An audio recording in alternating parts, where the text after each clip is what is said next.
Verso 13. Então, Jesus foi da Galiléia para o Jordão para ser batizado por João. Mas João tentou impedi-lo, dizendo: Tu vens a mim? Eu é que preciso ser batizado por ti. E Jesus lhe respondeu: Deixa por enquanto, porque assim nos convém cumprir toda a justiça. Então João consentiu. Depois de batizado, Jesus saiu logo da água e viu o céu se abrir e o Espírito de Deus descer como uma pomba, vindo sobre ele. E uma voz do céu disse: Este é o meu Filho amado, de quem me agrado.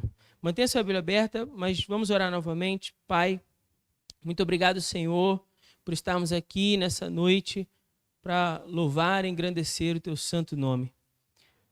Ó Deus, nós acabamos de ler a tua palavra e pedimos que no nome de Jesus nossos corações sejam encontrados como terra boa nessa noite. Que a boa semente que é a tua palavra possa produzir em nós vida, Senhor. Frutos, transformação para a tua glória, Pai. Pedimos que o Senhor, por misericórdia e graça, perdoe os nossos pecados, as nossas falhas e tudo aquilo, ó Deus, que faz separação entre nós e o Senhor. E que o Senhor, nessa noite, nos permita compreender qual seja a tua vontade para nós. É o que nós pedimos no nome santo de Jesus. Amém. Os irmãos podem se sentar, mas mantenha, por favor, sua Bíblia aberta.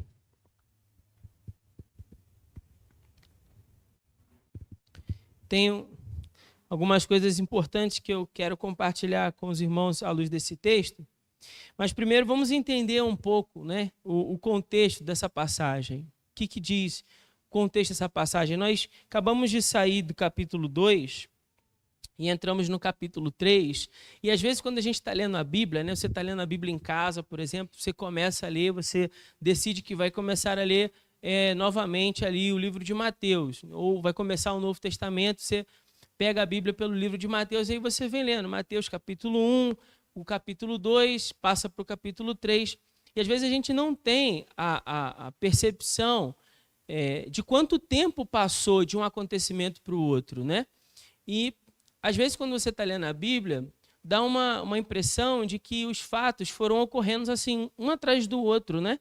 Porque como a gente está lendo de maneira contínua, e não há uma pausa, não há... O escritor não coloca para nós, passado tanto tempo, né? Nem sempre, raramente isso acontece na palavra de Deus.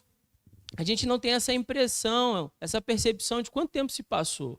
Mas um detalhe interessante para a gente ver é que do capítulo 2 até o capítulo 3, esse intervalo aí entre o 2 e o 3, passaram-se cerca de quase 30 anos. Quase 30 anos. Veja, o capítulo 2 termina com Jesus, né, no caso José, levando a sua família, né, Maria e o menino, para a Galiléia. Ele então recebe a notícia da morte de Herodes, ele volta para Israel. Quando ele chega em Israel, sabendo que Arquelau reinava na Judéia, ele toma a decisão de ir para Nazaré, dirigiu-se ali para a Galiléia. Então ele passa a viver na Galiléia. E aí passando aí quase 30 anos, né, nesse tempo Jesus então viveu lá, cresceu, se desenvolveu, se tornou um homem, né? E agora era chegado o momento de dar início ao seu ministério público. Chegado o momento de dar início ao ministério público, Jesus vai até João para ser batizado. De alguma maneira, a gente não sabe ao certo como, mas Jesus então fica sabendo da notícia de que João tem batizado as pessoas no Rio Jordão. E Jesus compreende que a atitude de João, né, que agora está ganhando, vamos dizer assim, entre aspas, aí no que eu quero dizer, uma certa fama, né, no bom sentido, é claro, mas uma certa fama pela região do Jordão, e as pessoas estão vindo de Jerusalém e da Judéia para serem batizadas por João lá no Rio Jordão. Isso é o que está escrito do verso 1 até o verso 12, né? Nessa primeira sessão do capítulo 3. Jesus fica sabendo disso e vai até João para ser batizado. Jesus vai começar o seu ministério público. Primeira decisão que ele toma é ir ao encontro de João e também passar pelo batismo. João estava celebrando o batismo, convocando o povo ao arrependimento para perdão dos pecados, como forma de preparar o caminho para a chegada do Messias. A gente falou isso no domingo passado. Então, por que João faz o que faz? Por que João convida judeus ao arrependimento? E isso é um detalhe interessante. Por quê, pastor? Porque o batismo era algo que já era praticado em Israel. Só que o batismo ele era reservado a um prosélito. O que é um prosélito? A um gentil, a um não-judeu. Um não-judeu, quando se convertia, passava pelo batismo como forma de iniciação desse prosélito, né, desse gentil convertido ao judaísmo, na vida religiosa judaica. Então, o batismo não é algo novo, não é isso que choca as pessoas daquela época, não é isso que chama a atenção das pessoas naquela época. O que chama a atenção das pessoas é que João está ministrando esse batismo do arrependimento para judeus. É isso que chama a atenção. É isso que coloca os líderes religiosos de Israel contra João. A gente explicou isso aqui também no domingo passado, estou só recapitulando. Os fariseus e os saduceus vão ficar contrários a João porque eles se ofendem com esse batismo, com esse convite ao arrependimento para aqueles que já haviam nascido de Abraão. Então, como assim nós também precisamos ser batizados? Nós somos filhos de Abraão. E então João declara, bom, raça de víboras. Uma mensagem não muito agradável, né? Raça de víboras. Quem ensinou vocês a fugir da ira divina? Vocês também precisam se arrepender. Então, João é duro na sua mensagem, ele não dora a pílula, né, como a gente fala, ele não adoça o remédio, ele declara a verdade que Deus havia mandado declarar ao povo. Isso vai ofender alguns, mas diz a Bíblia que muitos vão crer em João e vão se arrepender de seus pecados e vão ser por ele batizados ali. Jesus, ao tomar conhecimento disso, ele então vai até João para também passar pelo batismo. O que nos estranha nessa passagem, talvez, né, não sei se você também pensa isso, mas eu confesso que essa não é uma passagem tão fácil assim da gente compreender, né? Embora pareça fácil no primeiro momento. Tem muitas perguntas aqui que, às vezes, acabam mais atrapalhando o nosso estudo do que ajudando, mas, enfim, quando Jesus é batizado, isso nos causa uma certa estranheza. Por quê? Porque em que consiste o batismo de João? O batismo de João consiste no arrependimento. E quem é que se arrepende? Alguém que cometeu o quê? Um pecado, certo? Então, estamos juntos, amém? Então, acompanha comigo. Se o batismo venham ao arrependimento e à confissão de pecados, quem é batizado confessa e se arrepende de seus pecados com esse gesto, Jesus, que não tem pecado, por que se batiza? Essa é uma boa pergunta, não é? Porque se o batismo é para arrependimento é para quem tem pecado, e Jesus não tem pecado, pela lógica, o batismo não seria para ele. Então, João se negar aqui, como a gente lê no início, né? Verso 14, mas João tentou impedi-lo, dizendo, tu vens a mim? Tu vens a mim? Eu é que preciso ser batizado por ti. Faz todo sentido, né? Faz todo sentido. Pela lógica desse batismo, da proposta que é o batismo, né? Da simbologia do batismo, melhor dizendo, faz todo sentido João se recusar a batizar Jesus e estranheza para nós do porquê Jesus, então, ele se batiza. Ele permite ser ministrado por João ali naquele batismo. Bom, antes de falar sobre a simbologia do batismo, eu quero fazer algumas colocações antes aqui para os irmãos, para a gente poder entender melhor. Vamos pensar bem por partes aqui. Primeiro, esse verso 14, o que ele está mostrando para nós? Há uma recusa de João. E você já entendeu aqui que essa recusa se dá à estranheza do fato de Jesus se batizar, sendo que Jesus não tem pecado. João, esse detalhe aqui do verso 14, somente Mateus registra. Nenhum outro evangelho registra. Marcos não registra, Lucas não registra, João não registra. Só Mateus faz questão de registrar essa recusa de João para batizar Jesus. Isso porque João sabia que o seu ministério consistia em preparar o caminho do Senhor. João já havia declarado isso. Eu não sou o Cristo, ele disse lá em 1 João. Eu não sou o Cristo, ele declarou, mas eu sou a voz do que clama no deserto. Preparai o caminho do Senhor. Então João deixou bem claro que ele tinha total convicção de quem era, ele sabia quem era. E sabia que o seu ministério era preparar o caminho do Senhor. Nessa relação de João e Jesus, João é que necessitava daquilo que Jesus tinha a oferecer. Lembram que a gente leu aqui no domingo passado, João falando, vem aquele após mim que batizará com o Espírito Santo e com o Espírito Santo e com? Então Jesus é aquele que batiza com o Espírito Santo. João sabe dessa relação entre ele e Jesus, então ele de alguma maneira ele está declarando, bom, eu é que preciso do que você tem para me dar. Você está pedindo que eu te dê o que eu tenho, ou seja, o batismo em água para o arrependimento, mas eu é que preciso do batismo com o Espírito Santo, do que você tem. Então João tem clareza nessa relação. Ele tem clareza de quem ele é nessa relação. Agora, já que o seu ministério consistia em preparar o caminho, e João tinha consciência disso, João sabia que Jesus era maior do que ele. Jesus era maior do que ele. E ao ver, então, o Espírito descer sobre ele como pomba, né, depois de então que ele consente e batiza Jesus, e aí a Bíblia vai dizer que o Espírito Santo desce sobre ele como uma pomba, e João vê isso, e ao ver esse Espírito descer sobre pomba como ele, ali João tem a certeza de que ele é o Cordeiro de Deus.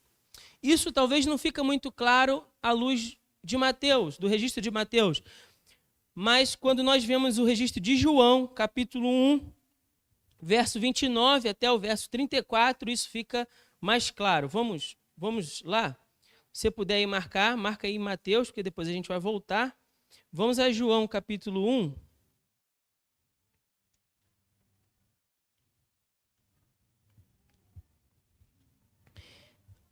A partir do verso 29, eu vou ler do 29 ao 34.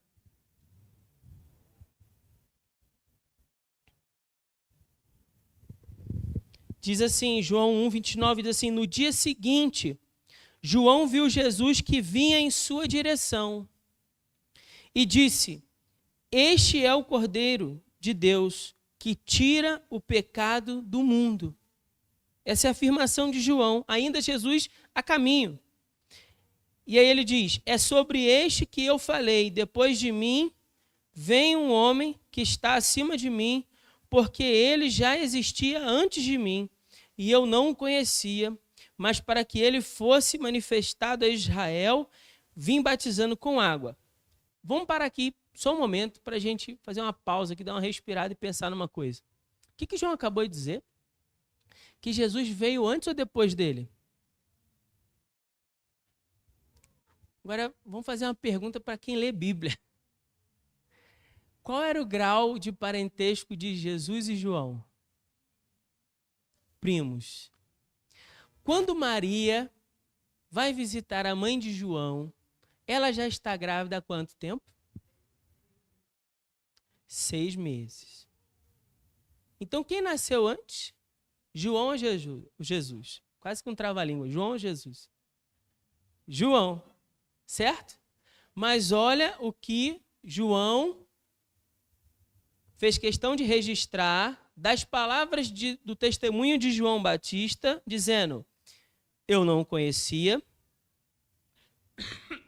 perdão, é sobre ele quem eu falei, depois de mim vem um homem que está acima de mim, porque ele já existia antes de mim. Uai, se João nasceu primeiro, do que João Batista está falando sobre Jesus? Ele está se referindo à divindade de Jesus, à eternidade de Jesus. Ele está dizendo, ele é o Filho de Deus que já existia antes de mim. Antes de tudo, ele já existia. João Batista estava aqui testemunhando sobre a divindade de Jesus. Ele é o Filho de Deus. Olha o que ele vai dizer. E João deu testemunho dizendo, vi o Espírito descer do céu como pomba e permanecer sobre ele. A passagem que a gente leu lá de Mateus, né? Aqui é João contando isso aos seus discípulos. E aí o 33 diz: eu não o conhecia, mas aquele que me enviou para batizar com água disse: aquele sobre quem vires descer e permanecer o Espírito, este é o que batiza com o Espírito Santo. Esse é o que batiza com o Espírito Santo. Olha o que o texto está contando para nós, no verso 33. Aquele que me enviou, ou seja, Deus, ele me disse. O que Deus disse para João Batista? Aquele sobre quem vires descer e permanecer o Espírito, este é o que batiza com o Espírito Santo.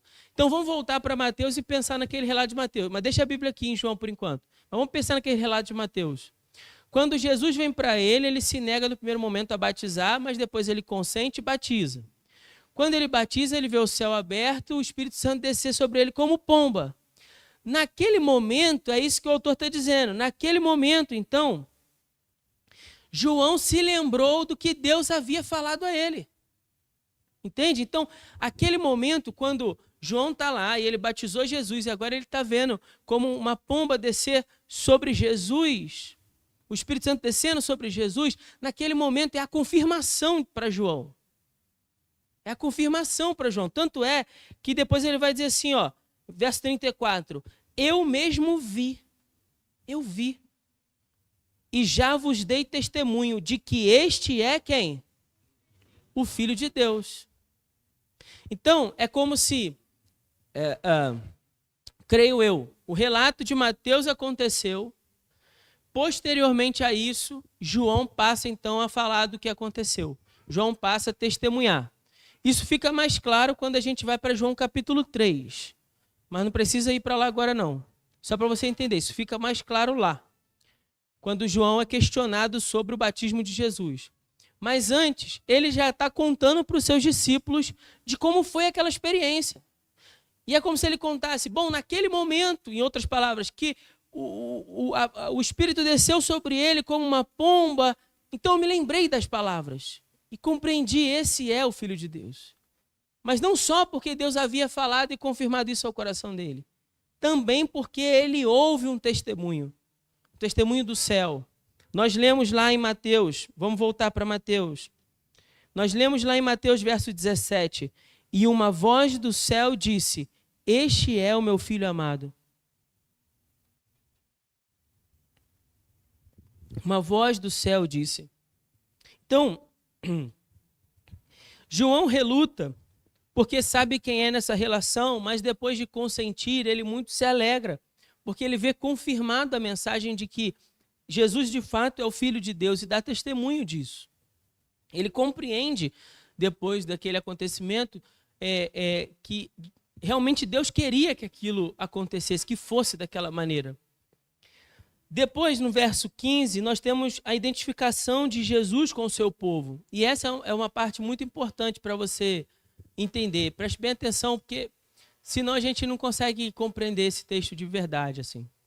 E essa não é uma parte muito fácil para explicar. Então, eu vou pedir a sua ajuda de prestar atenção comigo. Não dorme não, vem comigo. A identificação de Jesus com o seu povo. O que isso significa? Vamos pensar juntos. A gente falou que o batismo é para arrependimento. E arrependimento é coisa para quem confessa pecados.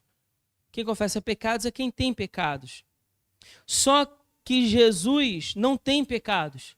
Então Jesus explica a João que o seu batismo é, na verdade, um desejo de Deus para cumprir a justiça. Olha o que ele diz aí, ó. Verso 15. Deixa por enquanto, porque assim nos convém cumprir toda a justiça. Toda a justiça. O que Jesus está dizendo para João? João, olha, Deus quer assim. Deus quer que seja assim, por enquanto. Então não se preocupa não. Se preocupa não, com formalismo não. Calma, porque Deus quer que isso aconteça. É da vontade de Deus que eu seja batizado. Porque embora Jesus não tivesse cometido pecado, Jesus estava com aquela atitude se identificando com o povo que ele veio salvar. Quem é o povo que Jesus veio salvar? O povo que se arrepende de seus pecados. Vou repetir isso, porque isso é muito importante. Quem são as pessoas que Jesus veio salvar? Jesus veio salvar qualquer um? Não. Qualquer um é filho de Deus? Não. Qualquer um pode ser criatura de Deus, criação de Deus. Mas para ser filho de Deus é necessário que você receba Cristo como seu Senhor e Salvador. Então, o povo que Jesus veio salvar, nós falamos do Salvador prometido no capítulo 1, é o povo que confessa os seus pecados. O povo que deseja um relacionamento sincero com Deus.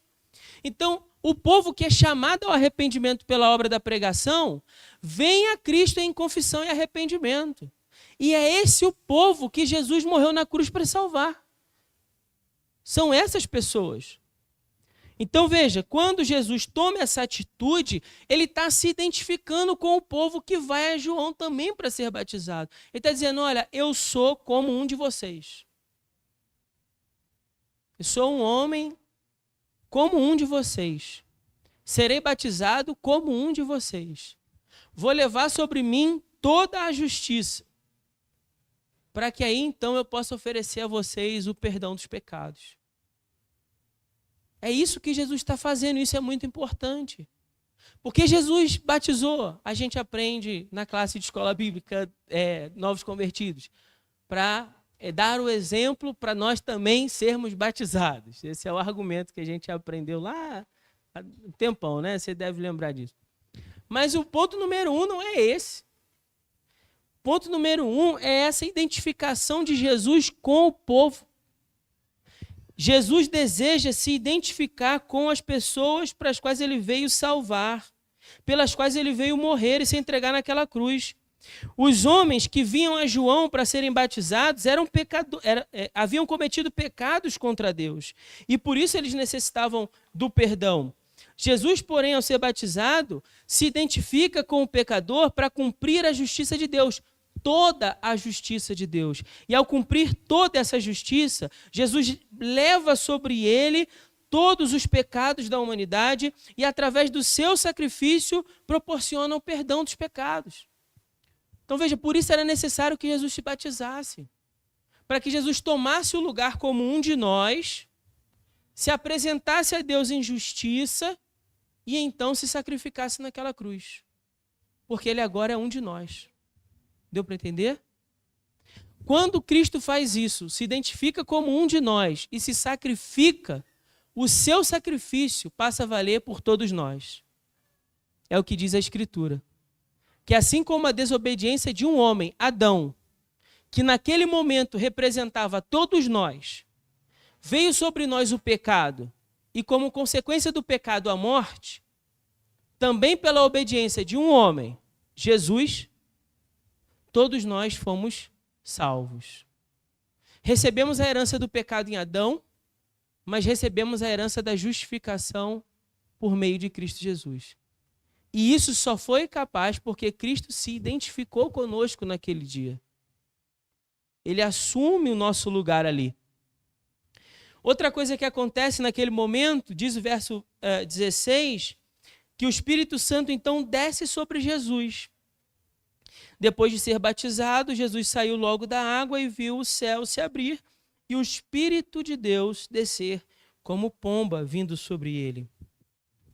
Esse fato tão importante, ele é mencionado em todos os evangelhos. Essa parte do texto é mencionada em todos os 4 evangelhos, de tão importante que é. O momento da descida do Espírito Santo sobre Jesus marca a unção para o desenvolvimento do seu ministério salvífico. O que eu quero dizer com isso? Que no momento em que o Espírito Santo desce sobre Jesus, o Espírito Santo está ungindo Jesus para a obra que Jesus vai realizar. Ficou claro, amém? Não? Senti que teve gente que ficou na dúvida. Vou tentar mais à frente explicar isso melhor. Bom, mesmo sendo Deus, Jesus se tornou um homem, certo? No ato da encarnação, tornou-se um homem. Como homem, ele desfrutou de plena comunhão com Deus. Como? Através do Espírito Santo. Em Êxodo, capítulo 29, conta que os sacerdotes eram lavados com água. Olha que interessante. Êxodo capítulo 29.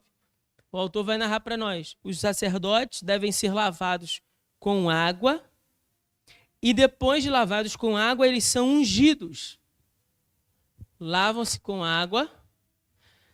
Nota de rodapé. Números 4, 6 vai dizer que eles tinham 30 anos quando isso acontece. Ou pelo menos eles deveriam ter 30 anos quando isso aconteceu. Coincidência ou providência? Né? Como interpretar isso? Mas o fato é que Jesus provavelmente tem por volta de 30 anos aqui também. E o mesmo acontece. Ele é lavado e agora ele é ungido.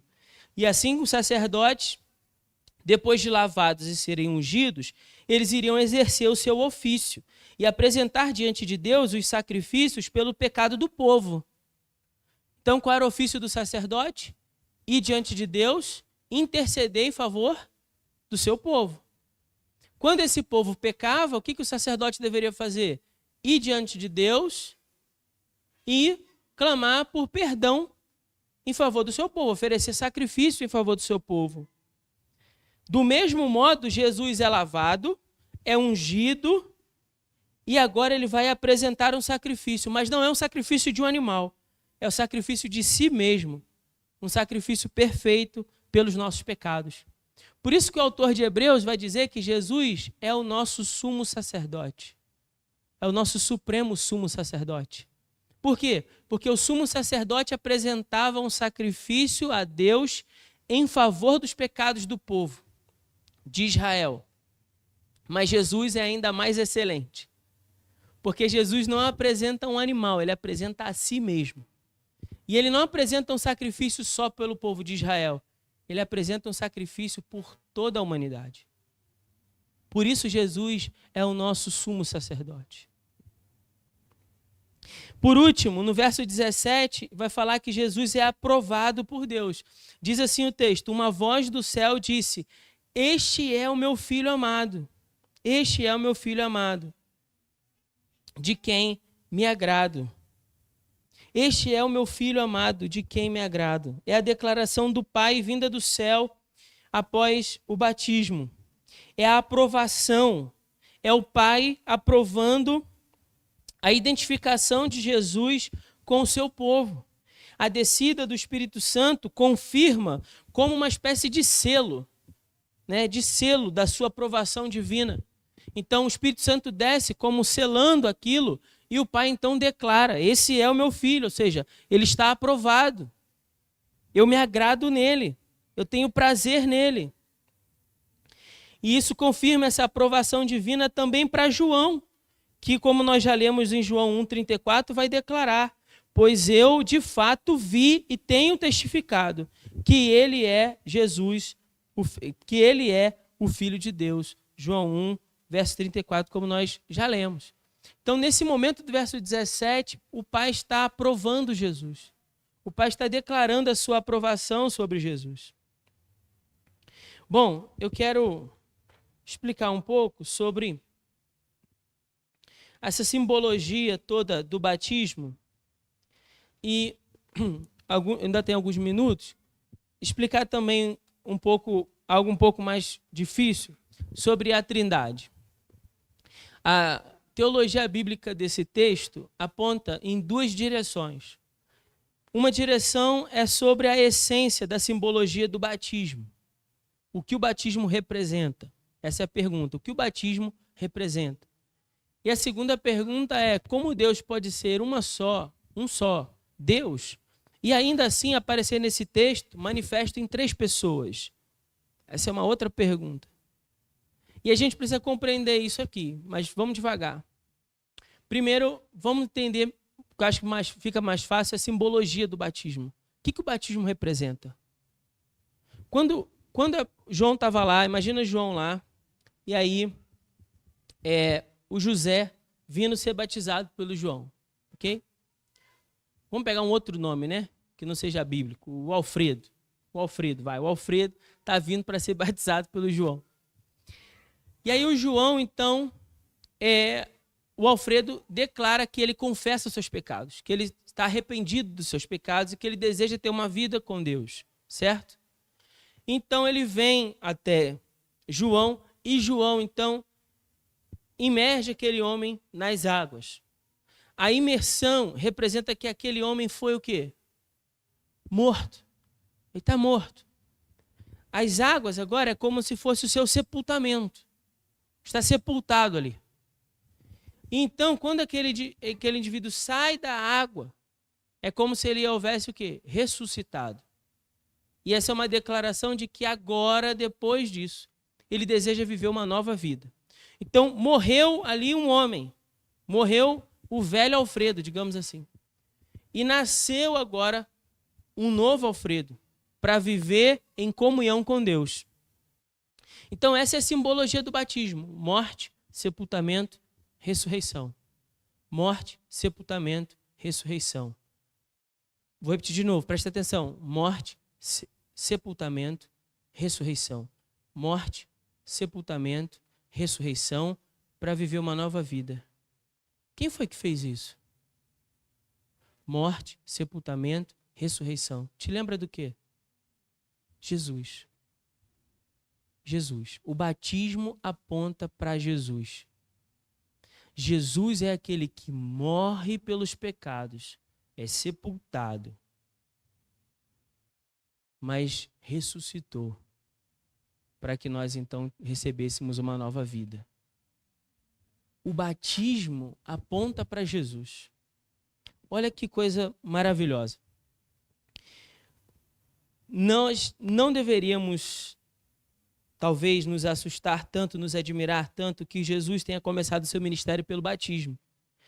Porque dentre as várias razões para isso, uma em especial é digna de se destacar, que é a própria simbologia desse ato.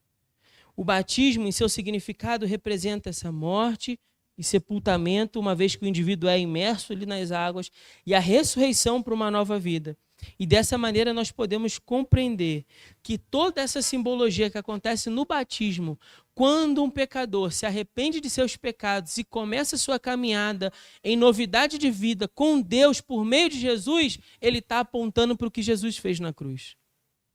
Quando Jesus se batiza naquele dia, é isso que eu quero dizer, quando Jesus se batiza naquele dia, ele também está apontando para a obra que ele vai realizar. Quando Jesus se batiza, no início do ministério, ele já está apontando para aquilo que ele vai realizar na cruz. Ele vai morrer, ele será sepultado, mas ele irá ressuscitar para gerar em nós novidade de vida. Desde o início, percebe? Desde o início, é isso que eu quero que você perceba nesse texto. Desde o início, Jesus já está apontando para a sua obra salvífica. Desde o início. Com cada uma das suas atitudes. E aí faz sentido a gente agora pensar no que Jesus disse para João. João, convém ser assim por enquanto, porque é necessário cumprir o quê? Toda a justiça de Deus. Ficou mais claro entender essa parte agora? Bom, em relação à Trindade, vou tentar explicar em poucas palavras. Em poucas palavras, Deus se manifesta em 3 pessoas. Isso está claro no texto. Deus Filho sendo batizado, o Espírito Santo descendo sobre ele como pomba, e Deus Pai declarando do céu: este é o meu Filho. Mas cada pessoa é plenamente Deus. Cada pessoa da Trindade não é uma parte de um todo, mas é plenamente o todo. Deus Pai é plenamente Deus, Deus Filho é plenamente Deus, Deus Espírito Santo não é uma força de Deus, como alguns vão dizer por aí. Né? Outro dia eu estava vendo um cidadão explicando isso, falando assim, não, é o sopro. Por que é o sopro? Porque a palavra Espírito Santo vem do grego pneuma. E pneuma quer dizer vento. Por isso o Espírito Santo é um vento. Eu falei, meu Deus, então como é que ele explica Efésios 4:30, que fala assim, não entristeçais o Espírito Santo? Como é que um vento se entristece? Pode um vento ter sentimentos? Sentimentos e vontades são características do quê? De uma pessoa que manifesta seus desejos e suas vontades. suas emoções. Então Deus, o Espírito Santo também é Deus, não é a força de Deus, mas é plenamente Deus. E esse Deus é um só Deus. Toda a Escritura aponta, é um só Deus. Então, sobre a Trindade, o que nós precisamos entender são 3 verdades aqui, que a gente não vai conseguir conciliar todas elas na nossa cabeça, se não for pela fé. Não existe uma explicação lógica. Aquelas, talvez você já tenha ouvido, né? Eu já escutei algumas ao longo da caminhada cristã. Não, é como a água. A água no seu estado líquido, sólido e gasoso. Né? Alguém já ouviu essa? Não, né? Um já, né? Ou então é como a árvore. As raízes, o tronco e as folhas. Alguém já ouviu essa também? Não? Tem essas aí. Mas estão erradas. Que isso, pastor? Está errado. Por quê? Porque a folha das árvores não é a árvore toda, sim ou não? A raiz é uma parte da árvore, o caule é outra parte da árvore. Mas Jesus é plenamente Deus e o Espírito Santo é plenamente Deus. Não são partes de Deus, não é parte de um todo, mas plenamente o seu ser. Ele é Deus que é um e que se manifesta em 3 pessoas e que cada uma das pessoas é plenamente Deus. Não consigo compreender isso. É pela fé, mas é o que a Bíblia diz. É pela fé. Mas ignorar o fato de que Jesus seja Deus é incorrer num pecado, numa heresia. É incorrer numa heresia. Dizer que o Espírito Santo não é Deus é apenas uma força de Deus também é uma heresia. Também é uma heresia. Colocar Jesus como uma criatura de Deus, como um ser criado de Deus acima dos anjos, né? Ou o maior dos seres angelicais, vai ter gente que vai falar isso por aí, também é uma heresia. Jesus é Deus. É Deus, manifesto na pessoa do Filho. O Filho que veio ao mundo para nos salvar. Deus Pai nos cria, o Filho nos redime e o Espírito Santo nos santifica. Para que eu e você pudéssemos, sendo homens, ter uma experiência com o Deus eterno.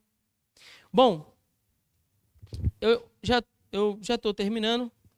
Agora vamos para nossas aplicações. Como é que esse texto, então, me ajuda a viver uma caminhada cristã? Como é que esse texto se aplica à nossa vida?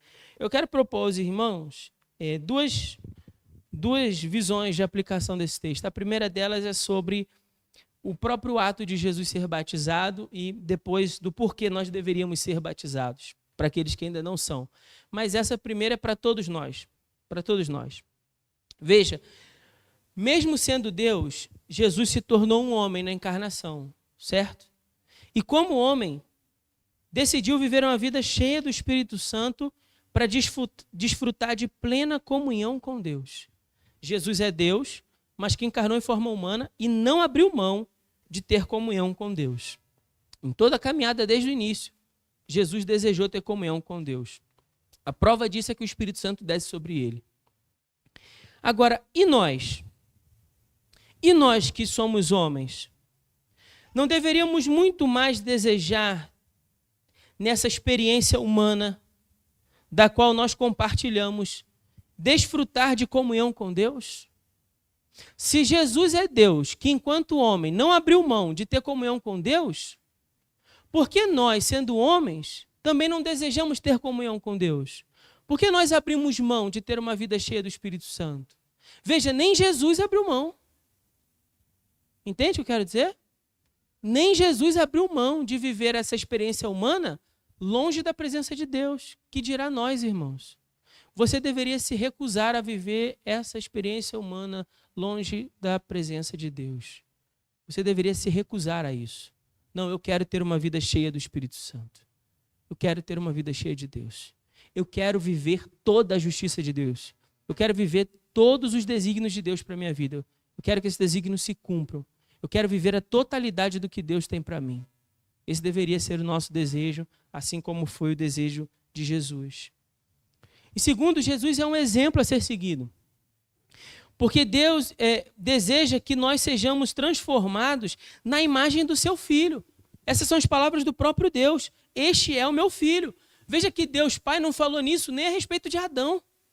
Ele cria Adão e fala, tudo que eu fiz é muito bom. Mas ele não diz a respeito de Adão, esse é o meu filho amado. Agora, a respeito de Jesus, ele fala, esse aí é meu filho amado, em quem eu me agrado. Jesus é o exemplo para nós a ser seguidos, porque Deus deseja que nossa vida seja transformada de maneira a sermos repletos do Espírito Santo e transformados de tal maneira que vivamos para a glória de Deus, tal como fez Jesus. Então Deus deseja que essa declaração que ele fez sobre Jesus, esse é meu filho, agora sirva para nós. Desculpa. Como assim, pastor? Deus disse sobre Jesus, esse é meu filho amado. E Deus deseja olhar para mim, para você e dizer, você é meu filho amado, você é minha filha amada. Por quê? Porque dia após dia o Espírito Santo está trabalhando em você para tornar você igual ao meu filho. Entende o que eu quero dizer? Deus deseja isso para a sua vida. Deus deseja isso para a minha vida também, para as nossas vidas. Nos transformar, nos dar a forma do seu filho. E, por fim, para aqueles que ainda não são batizados, o capítulo 3 ele nos oferece pelo menos 2 lições importantes do porquê todos nós deveríamos ser batizados. 2 respostas. Por que todos nós deveríamos ser batizados? Se você não é batizado, se você não passou pelo batismo, preste bastante atenção nessas 2 respostas. Inspiradas no capítulo 3, o que o capítulo 3 diz para nós? Por que todos deveríamos ser batizados? Primeiro, porque todos nós deveríamos nos batizar, porque esse é um chamado de Deus para nós ao arrependimento e a uma vida na presença de Deus. Obrigado, Matheus. Todos nós deveríamos nos batizar, porque Deus nos chama ao arrependimento e a uma vida na sua presença. Então, se você entende a sua condição de pecador e você se arrepende do seu pecado, se você deseja viver uma vida na presença de Deus, você deve se batizar. Ponto. Isso ficou claro para nós domingo passado, do verso 1 até o verso 12. Agora, a segunda lição vem dessa segunda sessão. Por que todos nós deveríamos nos batizar? Preste atenção. Porque assim como Cristo se identificou com os pecadores pelo seu batismo, Cristo então se identifica conosco, nós também deveríamos nos identificar com ele no batismo. Faz sentido ou não? Vou repetir isso aqui. Jesus se identificou conosco ao se batizar. Ele assume essa identificação como os pecadores. E dessa maneira, nós também, quando nos batizamos, nos identificamos com o quê? Com ele. Isso fica claro quando a gente lê Romanos, capítulo 6, versos 4 e 5. Diz assim, preste atenção. Portanto, fomos sepultados na morte pelo batismo. Vou repetir. Fomos sepultados na morte pelo batismo, para que, como Cristo foi ressuscitado dentre os mortos, pela glória do Pai, assim andemos nós também em novidade de vida. Olha o que o apóstolo Paulo está dizendo. Que quando nós nos batizamos, nós estamos nos identificando com Jesus. E assim como nós fomos sepultados no batismo, identificados com Jesus, também seremos ressuscitados pelo poder do Espírito Santo, para viver uma nova vida. Ele fala, em novidade de vida. Verso 5, porque se fomos unidos a ele na semelhança da sua morte, como assim a gente vai morrer igual a Jesus? Não, ele está falando do batismo. Ele está dizendo assim, quando você é batizado, você está se unindo a Cristo em semelhança da sua morte, do momento em que Jesus morreu. E aí ele continua o texto dizendo, certamente também o seremos na semelhança da sua ressurreição. Olha que coisa maravilhosa. Se nós nos semelhamos a Cristo na sua morte pelo batismo, certamente também o seremos na sua ressurreição. Quando nós assumimos esse compromisso público da nossa fé em Cristo, nós nos identificamos com ele na sua morte, crendo de que haverá um dia em que nós também seremos ressuscitados e teremos o nosso corpo glorificado para permanecer na eternidade com o Senhor. Assim como Cristo ressuscitou dos mortos e recebeu um corpo glorificado, que ele permanecerá por toda a eternidade, nós também receberemos esse corpo para permanecer para sempre ao lado de Deus.